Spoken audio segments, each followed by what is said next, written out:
When you think of yourself, even if you think of this idea of freedom and free will, does it exist? Are you free? Do you have free will? Yes or no? To a certain degree. Do you have free will right now to look to the right? Yeah. To look to the left, right? You have the freedom to do whatever you want. The truth is, you have free will as long as it's within what I call this invisible prison. So you could think in your life of there's you, and then there's this invisible force field around you. And within that force field, you can do whatever you want. Try to venture outside of it, you will experience resistance and self-sabotage. If it's socially, you might experience that you run out of things to say. You get stifled. Right? Around certain people, you don't experience anxiety. But hey, you try to talk to someone who's outside of that, it'll kick in. Same with your financial success. You can really audit all areas of life, right? Health, wealth, relationships, even just overall well-being and happiness. There's always a certain point where that resistance kicks in. If it's money, you allow yourself to make a certain amount of money. Once it passes that point, self-sabotage, sometimes in obvious ways, sometimes in very subtle ways, kicks in. This is also why if you even audit, unless you've been doing a lot of inner work, if you audit the past few years, say 5 years, chances are in your bank account, there is on average the same amount at all times. Maybe at some point there'll be some influx, but you'll always find your way back to your financial comfort zone. With your health, it's the same thing. You might start getting in shape, and at some point you get a little too in shape, and that's where you're like, oh, a couple cheat meals, and things kind of fall off, and you find your way back to your health comfort zone. You find your way back to your friendship, your relationship comfort zone. You find your way back to your happiness comfort zone. So we all think we're free, yes, but only to a certain extent. So a big part of this is identifying on your end, where are those boundaries? Where is this prison? You can also think of these as where are your ceilings of success? At what point is it too good for you? At what point is it not aligned with you? At what point is it, this is not for me? You can audit when self-sabotage kicks in. Socially, you can audit when you feel stifled, when you feel like you don't belong. A lot of it's following feeling. You'll start sensing, there's the prison. So if this is the invisible prison, what's this? This is the guards of self-sabotage. Patrolling. Now, what do people do? Majority of people, they'll start going for a goal that's outside. As soon as they hit that wall, they feel the resistance. They feel kind of this invisible force just pulling them back, right? A common one, too, is New Year's resolutions. Everyone wants, I'm going to finally do this. They have all their goals, and maybe for the first 2-3 weeks, they do it. They start fighting this force, and eventually it's like back to what you know. What are some of the tools or weapons that people use to fight these guards? Because as soon as you pass this, the guard will find you. Some classic ones: discipline, willpower, accountability, support even. A lot of the self-help mainstream advice, if you think about it. A lot of it is anti-self-sabotage. Well, if you feel lazy, do this. Well, if there's inner resistance, do this. Make yourself do it. All these ways to kind of discipline yourself, and ultimately, you're fighting these guards. Now, does that work? It can work for a little bit. Ultimately, that type of advice delays the inevitable. The inevitable is you find your way back into that prison. So you could fight those guards for a couple days, find your way back. A couple hours, find your way back. You could fight them for a couple years. Eventually, you'll find your way back. And even in my journey, the first part of my journey in self-help was getting really good at fighting those guards. But you realize you can never truly win. They always win if you fight them directly. The only way to break free is to fight them indirectly.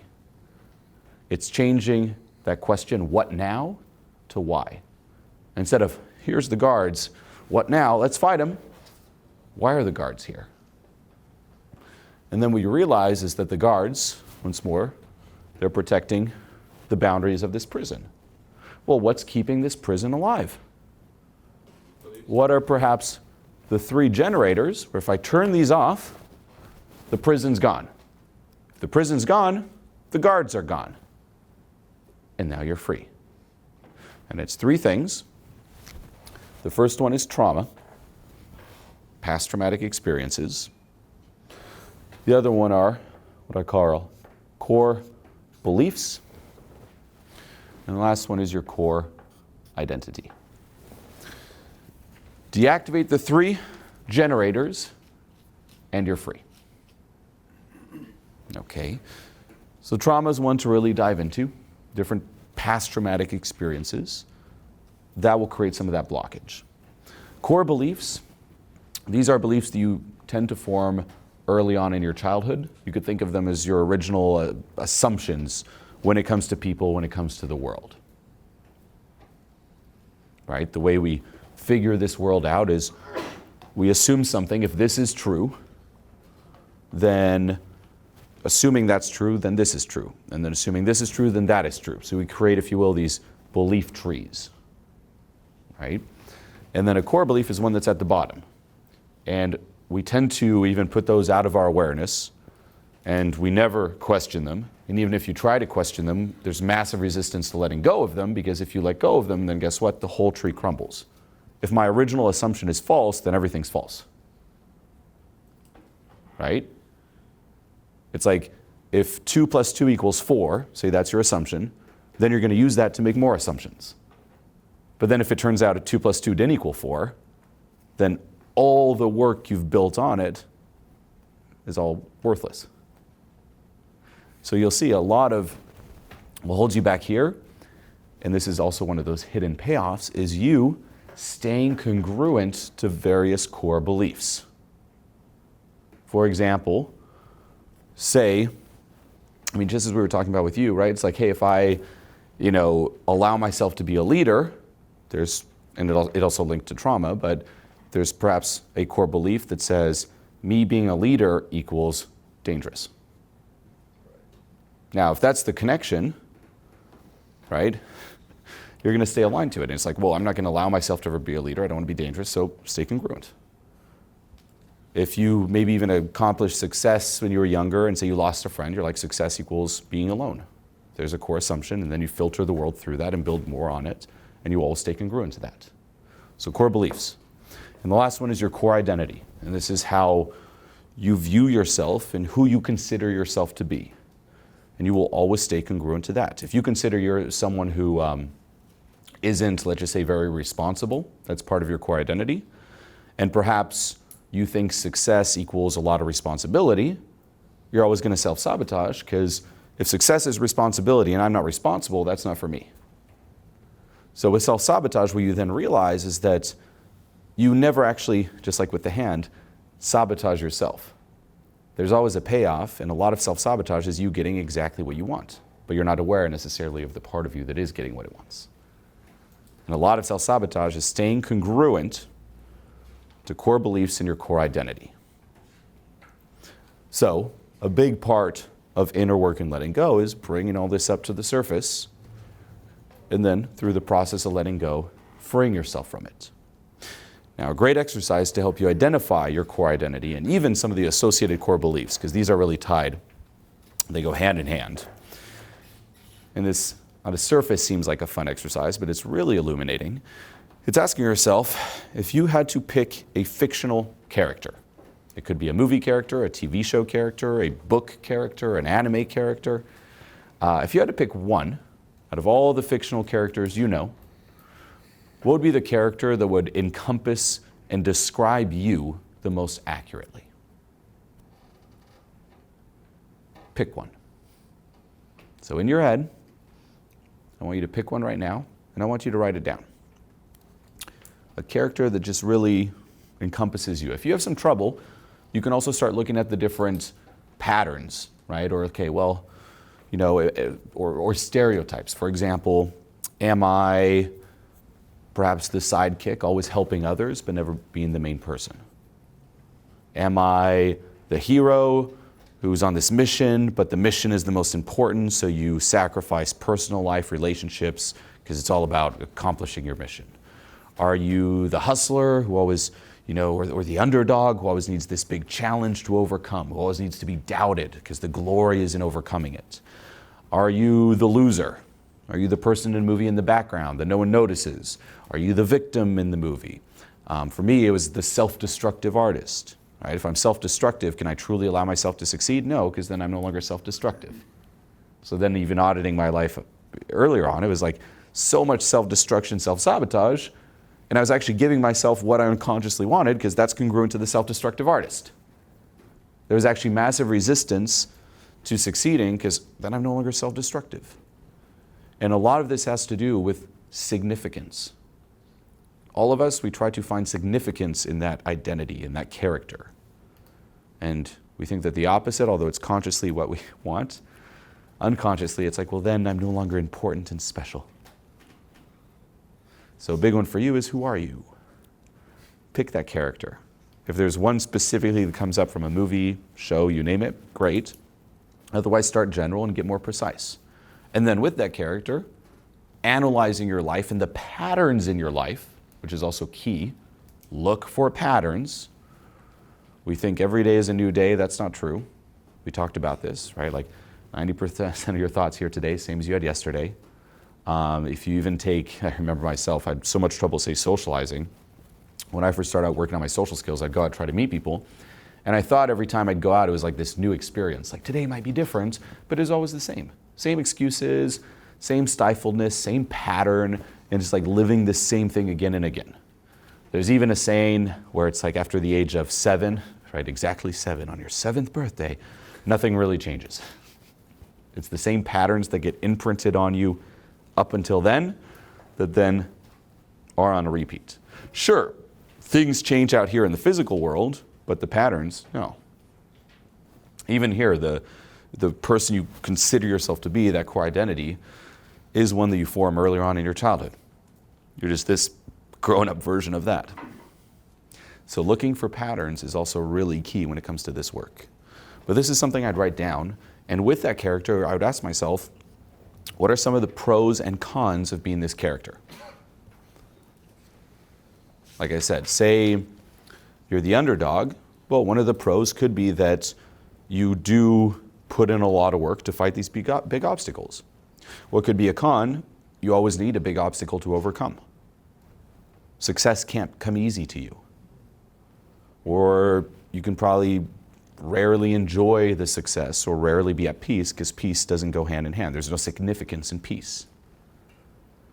If you're the sidekick, I know someone like that who's always helping others and the people he's helping crush it, but he's never the main person. He's afraid of being the main person because the identity is, I'm not good enough to be the hero, I'm always the sidekick. I can add a little bit of value, but I don't have all the powers. I don't have the superpowers. And then there's that resistance to being the main person. Or again, the person who's just so dedicated on their path, their mission, that they put all the other things in their life to the side. They lose friendships, relationships, they're alone, they're isolated. And look at your life, and you can look at it from, okay, what goes with this character?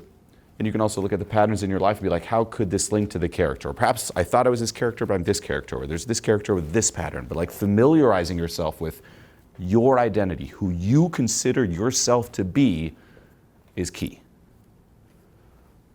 So take a moment to write it down. And I would challenge yourself to write it down, because if you keep it up here, very vague.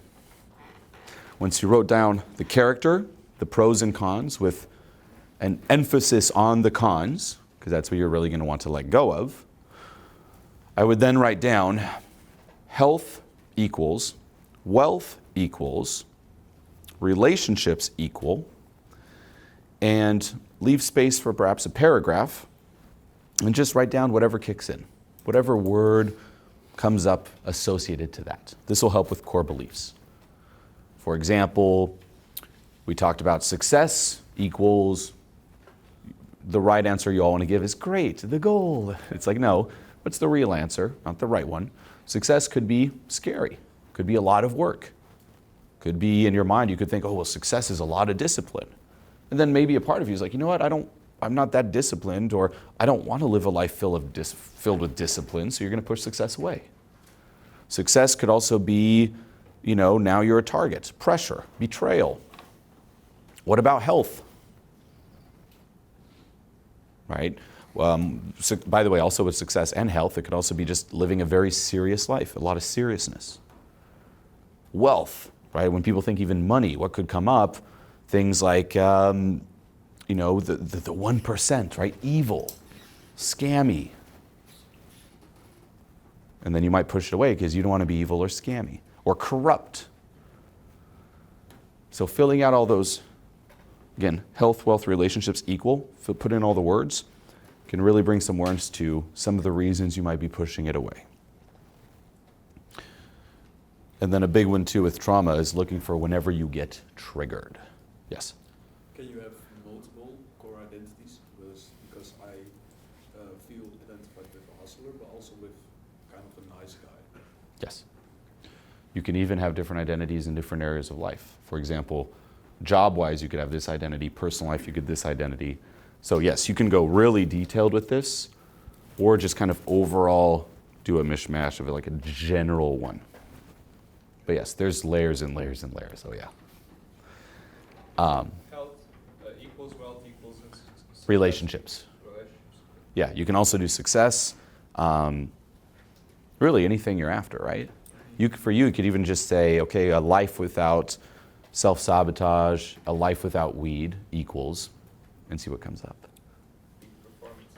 Right? Yeah. But then again, try to really write down and see if there's anything negative that comes up around it. As I say, emphasize the cons.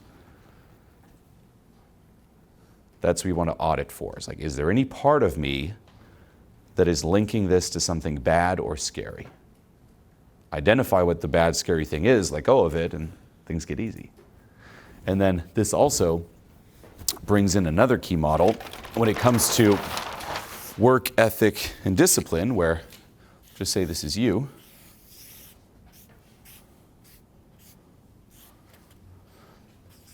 Within you, we could think of it as there's this little demon. Here is success, here's failure. You consciously want to go to success. However, this little demon is pulling you towards failure. This is how people experience life, really. It's like there's these two pulls, right? You're trying to go here, and there's, again, that invisible prison, that force pulling you back. No, we're going down here. So what do people do with work ethic and discipline? They're like, well, the only way for me to go to success is to discipline this little demon inside to make it go towards success. So you're like, this way, this way. You self-attack. It's like, step it up, stop being so lazy. Idiot, come on, do this. Right? A lot of self-hate, just all this battle. And what happens, okay, that's classic hustle, work ethic, discipline, is when you turn off the three generators, technically that's the demon, then this fades away. And there's no longer this force pulling you towards failure. And then you're naturally aligned towards success. You don't have a part of you need to discipline, because every part of you is going towards the goal. So instead of work ethic, you cultivate a work magnet.